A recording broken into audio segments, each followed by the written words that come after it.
Question 25 ખાલી જગ્યા પૂરો એવું જ છે ને કંઈક તેમાં કીધું છે 16 15 17 16 15 x 19 17 14 હવે આની અંદર તમારે બહુલક તમને આપી દીધો છે z કાલે હવે એક સમ આપણે કર્યો હતો લાસ્ટ વિડીયોમાં કે લાસ્ટ એમાં લેક્ચરમાં કે z બરાબર 15 એટલે મતલબ 15 આમાં સૌથી વધારે વાર આવેલું હશે તો 15 અહીંયા કેટલી વાર છે 1 2 બીજું શું બે વાર છે 16 16 17 17 પણ જવાબ જો 15 હોય તો આંખ બંધ કરીને આપણે કહી શકીએ કે મારું x ની વેલ્યુ પણ કેટલી હશે આ સમ તમને બરાબર ખબર પડી ગઈ આ some very important specifically for standard student પ્રથમ n પ્રાકૃતિક સંખ્યાનો મધ્યક હોય છે ને પ્રથમ n પ્રાકૃતિક સંખ્યાનો મધ્યક x બાર બરાબર 5n/9 આવું આપ્યું છે પણ કાલે આપણે એક સૂત્ર પણ જોયેલું એક લાસ્ટ સેશનમાં કે પ્રથમ n પ્રાકૃતિક સંખ્યાના મધ્યકનું એક સૂત્ર છે n + 1/2 બંને x બાર છે આનો જવાબ બી આ છે આનો જવાબ બી આ છે તો આ બે કેવા થયા સરખા તે બે સરખાને આપણે સરખાવવાનો ક્લિયર હવે ક્રોસ મલ્ટીપ્લાય 2 × 9 × n પ્લસ અહીંયા લઈ જઈએ હવે શું કહ્યું છે તમને 2 × 50 અહીંયા લખી દઈએ પેલા 9n + 9 ને અંદર ગુણાકાર કર્યો ક્લિયર થાય છે આમાં બધાને હવે આને આમ લઈ લો તો શું થશે 10n 9 અહીંયા આવશે એટલે = તો n = શું આન્સર આવશે સમજ પડી ગઈ આ ક્વેશ્ચન સેમ અહીંયા આ છે જુઓ જો પ્રથમ n પ્રાકૃતિક સંખ્યાનો મધ્યક કેટલા છે 17n રાઈટ એટલે આપણે એમ કહી શકીએ x બાર = 17n upon ની બીજું x બાર શું છે આપણી પાસે એ બે ને આપણે શું કરીશું સરખાવીએ આમાં સોરી અહીંયા 33 ને અહીંયા શું આવશે ક્રોસ મલ્ટીપ્લાય 17n 33 છે કે એકવાર વેરીફાઈ કરી લો ઓકે ચલો વાંધો નહીં 17n × 2 and 33 × n પ્લસ આ શું થશે 33n + 33 ઘણા સ્ટુડન્ટ શું કરે ખબર છે આને તો 33 મલ્ટીપ્લાય કરે 1 ને એમ જ રહેવા દેશે અને એના લીધે એનો આન્સર આવતો નથી એટલે આવે છે પણ પોતાનો આન્સર પ્રાઇવેટ આન્સર આમાં ચાલે નહીં આમાં પબ્લિક આન્સર જોઈએ રાઈટ તો n = 33 ક્લિયર હવે આ ક્વેશ્ચન જરા ધ્યાનથી વાંચો ને શું કહે છે થર્ડ નંબરનો ક્વેશ્ચન શું કહે છે તમને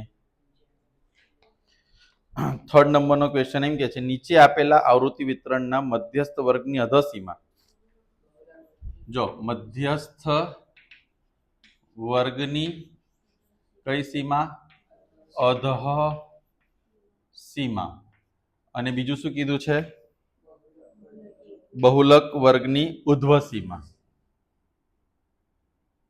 પ્લસ બહુલક વર્ગની શું લઈશું આપણે ઉર્ધ્વ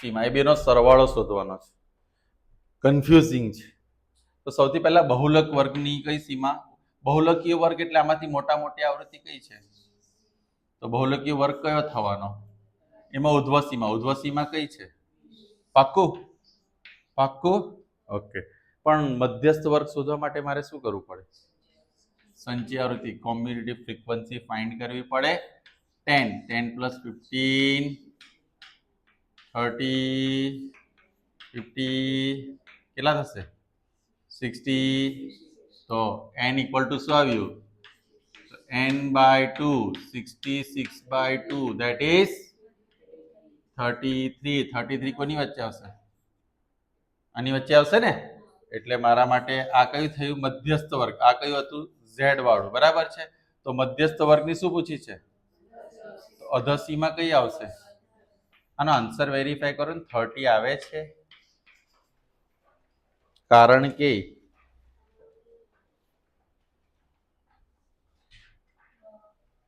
બરાબર છે ને ઓકે ક્લિયર થયું બધાને કારણ કે આવો જ એક ક્વેશ્ચન હમણાં મેં ગણાવ્યો મેં 35 થયેલું મેં કોઈ વેરીફાઈ કરી લેવું જરૂરી છે. ક્લિયર? આમાં કોઈ ડાઉટ? હવે આ એક છે ને તમારા માટે out of the box question છે, થોડો થિયરિકલ પાર્ટ બહુ વધારે છે, પણ તમને હમણાં જરૂર પૂરતું સમજાવી દઉં. કોઈ પણ માહિતી માટે તેના દરેક અવલોકનોના મધ્યકમાંથી લીધેલા વિચલનનો સરવાળો. આમાં શું કરવાનું હોય? આપણે જ્યારે મધ્યક શોધ્યું હોય કોઈને, અવલોકન છે, પછી શું છે મધ્યક જે આવે, મધ્યકમાંથી જ્યારે તમે અવલોકનો બાદ કરો છો અને એનો સરવાળો કરો તો આન્સર શું આવે? 0. એવું આનો મતલબ થાય. પણ એને સિમ્બોલિકલી શું લખે? સિગ્મા એટલે સરવાળો, એક્સઆઈ એટલે અવલોકનો, એમાંથી શું બાદ કરવાનું? મધ્યક. અવલોકનોમાંથી મધ્યક બાદ કરો ને એનો સરવાળો કરો તો ઓલવેઝ યાદ રાખજો આન્સર શું આવશે? એ વિચલનનો સરવાળો. એક્ઝામમાં તમને આવું આવે અથવા એક્ઝામમાં તમને ખાલી આવું સિમ્બોલ આપી દે, આ રીતે આપી દે, તો તમારે ઇક્વલ ટુ શું લખી દેવાનું છે? 0. ક્લિયર થયું? આન્સર શું લખી દેવાનો? ઓકે, આ તો થઈ ગયું. હવે પાંચમો ક્વેશ્ચન શું કે છે આપણો? નીચે આપેલા આવૃત્તિ વિતરણના વર્ગમાં 40-50 ની સંચય આવૃત્તિ શોધો. એટલે આની સંચય આવૃત્તિ શું આવશે? શું આવશે? કારણ કે આપણે ખબર ને પહેલો સ્ટેપ શું લખીએ છીએ? એ જ નંબર લખીએ છીએ. ક્લિયર? તેના પછી છઠ્ઠું થઈ ગયું. હવે આપણે સાતમું જોઈએ. કયું જોઈએ? સાતમું, 7th ક્વેશ્ચન. 5, 12, 8, 15, 16, 21 x આટલાનો મધ્યક એટલે તમને x બાર આપ્યો છે. x બાર કેટલા આપ્યા છે? તમારે x ફાઇન્ડ કરવાનો છે. x ફાઇન્ડ કરવા માટે ફોર્મ્યુલા શું આવશે? Sigma xi upon n. x બાર એટલે સિગ્મા xi એટલે શું? બધાનો સરવાળો. હું વાળવાનો નથી. એના ડિનોમિનેટરમાં શું આવશે? કેટલા નંબર આવશે? 1, 2, 3, 4, 5, 6 એન્ડ ચલો ઉપરનો સરવાળો શું થશે? x plus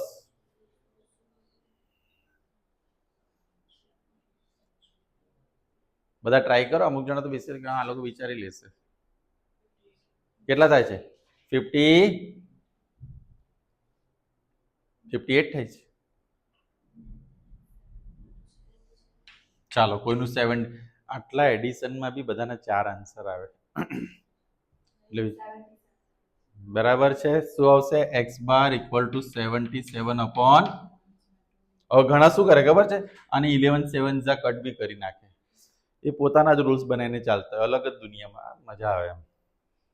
understand, this is not the rules, right? હવે x બાર ની કિંમત છે મારી પાસે, કેટલી છે? 13. ખ્યાલ આવે છે? x પ્લસ 77 અપોન 13 સતામ કેટલા થાય? ઘડિયા તો આવડે ને? તો x ઇક્વલ x પ્લસ 70. તો વેલ્યુ ઓફ x મારે ફાઇન્ડ કરવી હોય તો શું કરું? 77 આમાંથી માઇનસ કરીએ. 91 minus 77. તો your answer will be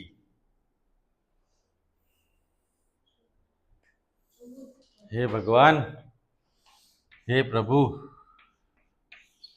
x equal to. ચલો આમાં કોઈને કઈ ડાઉટ? શ્યોર? હજુ એક ક્વેશ્ચન છે આપણી પાસે. ક્વેશ્ચન નંબર કયો છે? 8. ક્વેશ્ચન નંબર 8 શું કહે છે? 8, 12, 17, x, 25 and 28. હવે આનો મધ્યસ્થ એટલે m શું છે? 20. we have to find the value of x. આપણે x ની વેલ્યુ ફાઇન્ડ કરવાની છે. હવે આની અંદર મને મધ્યસ્થ આપ્યો તો મધ્યસ્થનો રૂલ્સ પહેલા શું? n કાઉન્ટ કરવાના. 1, 2, 3, 4, 5, 6. કઈ સંખ્યા છે? યુગ્મ. યુગ્મ છે તો મારી પાસે યુગ્મ હોય તો કઈ સૂત્ર આવે? m n/2 પ્લસ એટલે n/2 મો પ્રાપ્તાંક, n/2 પ્લસ 1 મો પ્રાપ્તાંક. બરાબર? પ્રાપ્તાંક લખજો. m ની વેલ્યુ મને ખબર છે 20. n/2 એટલે 6/2. 6/2 પ્લસ 1 ડિવાઇડેડ બાય 2. 20 દુ અહીંયા ત્રીજું અને ચોથું પ્રાપ્તાંક. હવે બે તો પતી ગયા ને? 40. ત્રીજું કયું છે? 1, 2, 3. ચોથું કયું છે? તો 17 આમાંથી માઇનસ કરીએ તો x બરાબર 40 માઇનસ તો કેટલા આવશે? તમારા લીધે હું દેશ છોડીને ચાલ્યો જવા કે મારા દેશમાં આટલું કેલ્ક્યુલેશન નથી આવડતું. એમાં બી 5 મિનિટ વિચાર લાગે. હવે 10મો ક્વેશ્ચન છે, આનો લાસ્ટ. શું કહે છે? પ્રથમ 19 પ્રાકૃતિક સંખ્યાઓનો મધ્યક. પ્રથમ 19 પ્રાકૃતિક સંખ્યાનો મધ્યક શોધો. n બરાબર કેટલા છે? પ્રથમ n પ્રાકૃતિક સંખ્યાના મધ્યકનું સૂત્ર શું આવે? પ્રથમ n પ્રાકૃતિક સંખ્યાઓના મધ્યકનું સૂત્ર શું આવે? હે પ્રભુ, આજે જ કરાવ્યું. n+1/2 કયું આવશે? એટલે 19 વત્તા 1/2 20/2. Answer verify. x 10 આવે છે. ક્લિયર? તો આ કયો ક્વેશ્ચન થયો તમારો? 25.